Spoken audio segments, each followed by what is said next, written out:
Hello guys, welcome back to another new blog. আজকে আমি তোমাদের সাথে শেয়ার করব একটা tasty and healthy recipe. So let's start. দেখো, এখানে আমি কালা চানাটাকে আগের দিন রাত্রিবেলা ওভারনাইট সোক করে রেখেছিলাম। পরের দিন উঠে জাস্ট এটাকে একটা কি দুটো হুইসেল দিয়ে একটু প্রেশার কুক করে নিয়েছিলাম, এবং তার সাথে parallelly chopped onion, tomato and English cucumber with some green chilli and 3 types of bell pepper chop করে নিয়েছিলাম। সুন্দর করে ফাইন চপ না করলেও হবে, মিডিয়াম চপ করলেও চলবে।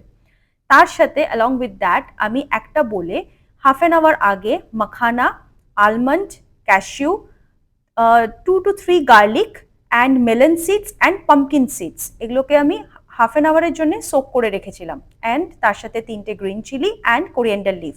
তোমরা চাইলে ঝালটা যদি কেউ বেশি খেতে চাও বেশিও নিতে পারো, যেহেতু আমার মেয়েও এটা খাবে। তো ফর দ্যাট রিজন আমি অনলি 3 গ্রিন চিলিস দিয়েছিলাম। এটা একটু স্পাইসি হলেও কিন্তু খারাপ লাগে না।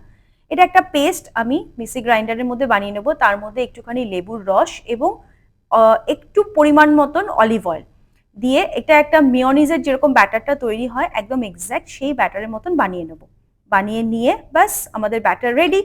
এবার আমি বোলের মধ্যে সব ইনগ্রিডিয়েন্টসগুলো অ্যাড করে ওর মধ্যে যে ব্যাটারটা দিয়েছিলাম সেই ব্যাটারটা ভালো করে মিশিয়ে, কারণ এটার মধ্যেই আমি নুন অ্যাড করে দিয়েছিলাম, তো ওর জন্য আলাদা করে নুন অ্যাড করার কোনো দরকার নেই।